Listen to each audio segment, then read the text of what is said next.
Today we are talking about why in a relationship people often need different things when it comes to stress. You know what really is good for stress? What's that? Ice cream. I talked to our content creator, and if we finish this video today, we can have ice cream. Who is your content creator manager person? That would be you. Great. Ice cream it is. Hi, I'm Jen. I'm Bill. We are Second Chapter Love, and we have a lot to share with you this week. Thanks for joining us.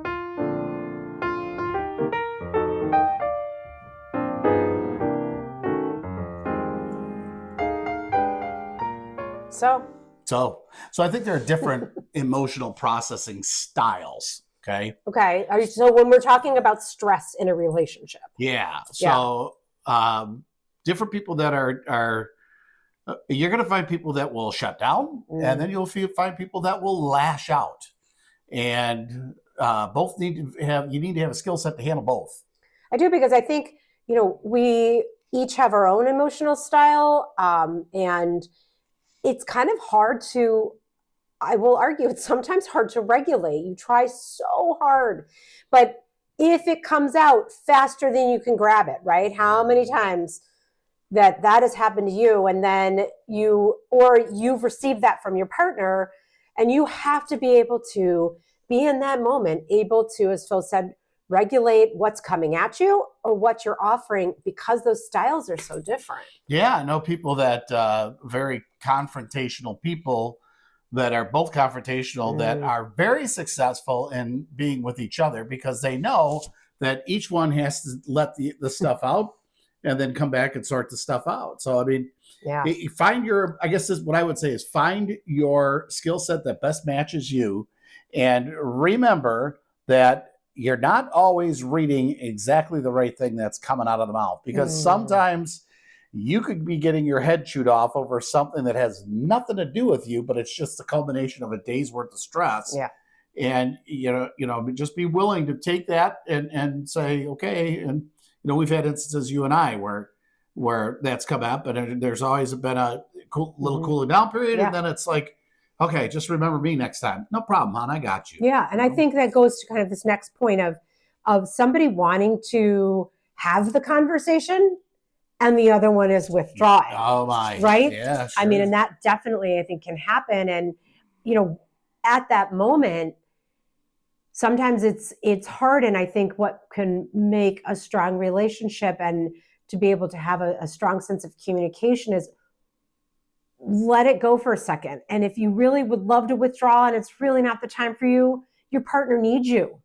They need you very badly. And saying that, if you are going through a real rough shot and you need to vent, and you catch yourself coming out that sounds like an attack, you may want to stop for a second, say, honey, I'm just venting here, but it's driving me crazy that the cabinets are open all of the time. I can't take this anymore. It's nuts. I've been working all day, and this is it. and I know, but just understand, it's just that I've been working all day, and that's all. What, like I said, back to the skills. Build skills. They don't. Some people are lucky enough to be born with them, to recognize when somebody is pulling back and I need to give you space, as opposed to needing to talk and then need to listen. So some people are born with those skills. Some people are not. If you're not born with it, don't be afraid to develop it. And I think you can also sort of misinterpret stress as rejection. So, you come home from work, or you come home from an event, and the person they're just not present for you. Well, they're busy doing something else, or they're stressed and they've got a lot going on. And now this person thinks, I'm being rejected. The problem with doing this video, the problem with doing these videos is that we tend to divulge an awful lot about ourselves.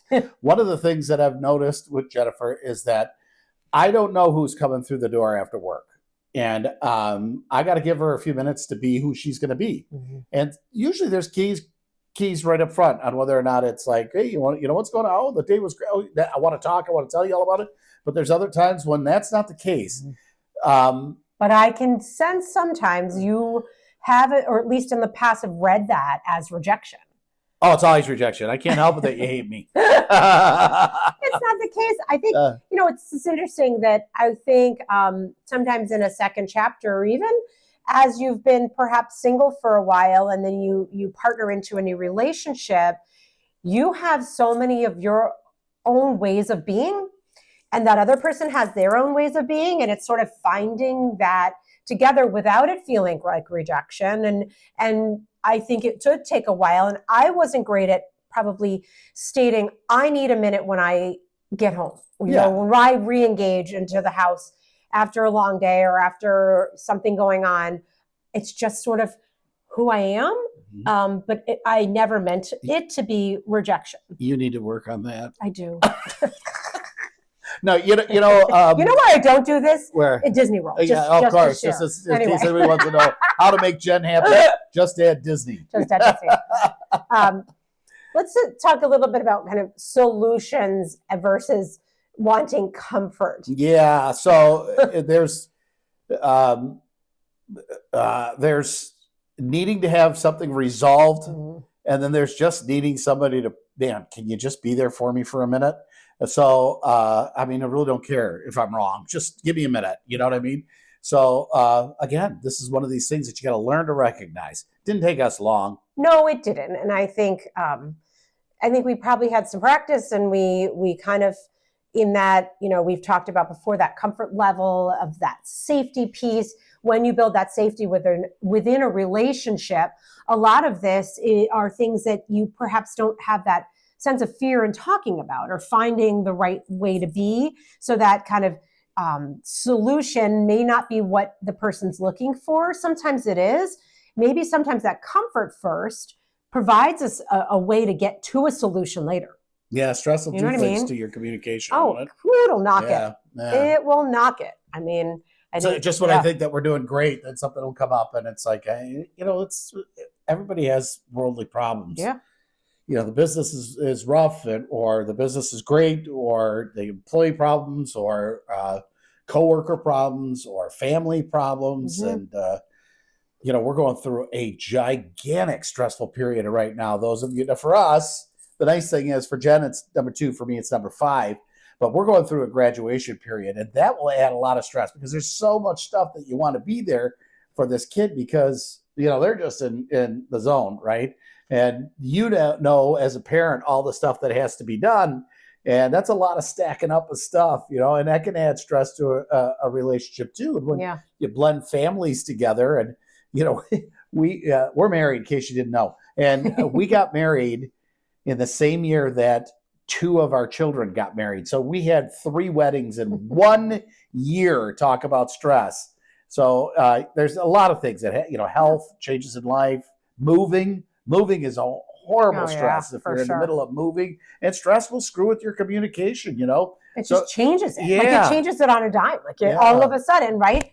We've got this. We're great. Boom. Yeah. And in comes the change. But, you know, this leads into knowing what your partner's emotional needs are, and being able to recognize it. You know, Jen mentioned that, you know, sometimes she comes home and she thinks that I'm feeling rejected. So, you know what? I'll tell you, that person she wouldn't say, well, too bad for you. I mean, she'll realize that that's the case and back off a little bit, and then come back at me from a different angle. So you need to know your partner. You do need to know your partner, and respect that what they need is important. And even in those moments where, you know, you're wiped out, but you do need to give that extra for your partner. I definitely know I learned that, and it was a skill I needed to build. It wasn't something I was great at, and I hope I'm better at it now. I think it's something you can always grow and you know, really find what support actually looks like, and recognize what the partner needs. But sometimes, right, and this goes to communication, we all are like mind readers, right? And you're like, does he seem okay? Are we okay? What's going on? How often have you seen that meme where the husband and wife are laying in bed, and the wife has got all the balloons over her head? I wonder what he's thinking right now. He's thinking about that girl, and then they get the balloon over the guy's head, and he's thinking, I think I 3-putted 2 holes yesterday. You know what I mean? You don't really know. We're not mind readers. Right. We're not, you know. No. But you got to need to know what emotional support looks like. You know, if you and I are laying in a bed under those things and we're not communicating, I expect you to read my mind and say, you know, Phil, if you just take an extra second to breathe before you putt. Yes. Nothing will change. And that's timing, right? So the timing in your golf game, but the timing in conversations, we kind of touched upon this a bit, but it is really important to really recognize timing and where it fits. When you're stressed, the last thing you really have the capacity for is someone else's stress, right?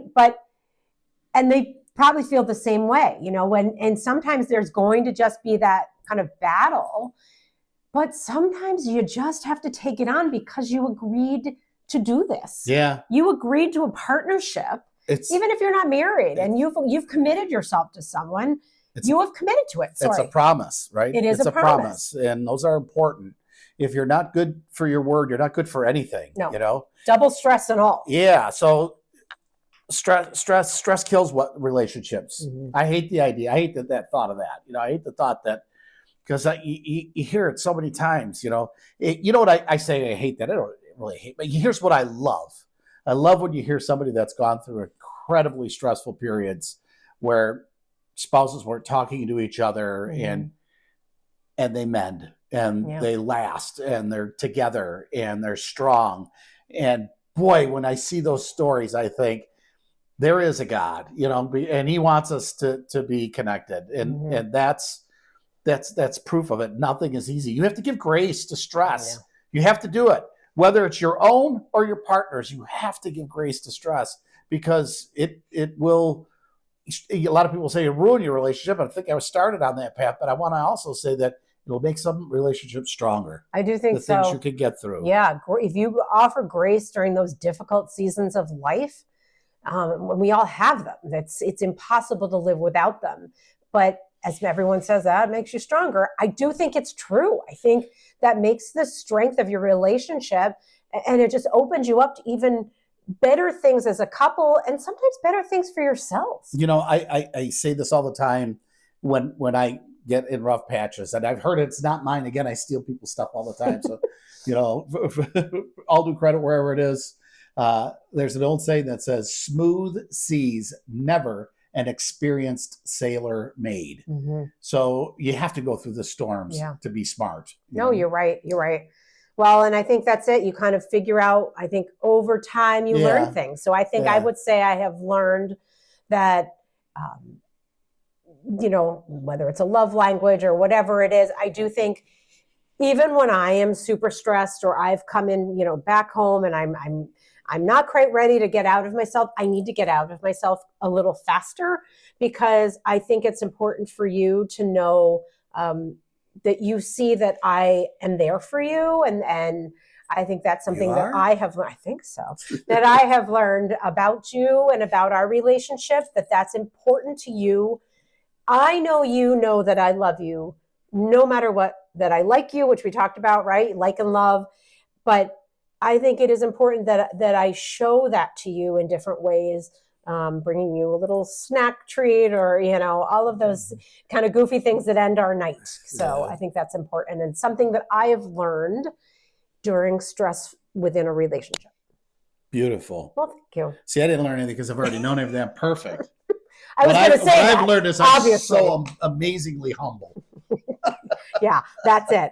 Well, no, do you want to share one? I just spent all this time talking. We just spent this whole time, and everything that I said boils down to learning your partner, learning what they are, and learning what works, learning what doesn't work. My thing was I have to remember I'm not funny, even though I try to be funny all the time. There's time for that in a place, and I pull that one out too often, and I've worked on that myself. You have, actually. Yeah. Although you are so funny. And I do like when you're funny, except when I don't. So there's that. Anyway, stress, I think, can make loving people communicate completely differently. Absolutely. That is normal. What we're here to do is to share our stories and what we've learned. And remember that withdrawal doesn't mean that you don't love each other. Sometimes the space in a relationship is a good thing. In those places, a lot is built. A lot of grace. I agree. Yeah. Well, second chapter, love, sharing conversations about love, healing, and hope. We hope you will stick with us. And listen, we appreciate the time. We're going to keep doing this. if we reach or hit one person, two people in one couple, two couples, we're going to be really happy because you know what? It's like it's a good drug. When you have it, it's a good drug, and you want to be a pusher, and you want to get everybody on it because it's so wonderful. So, just hang in there. When times are tough, and enjoy all of the good times every minute. This is Phil and Jen from Second Chapter Love saying thank you. Have a great week.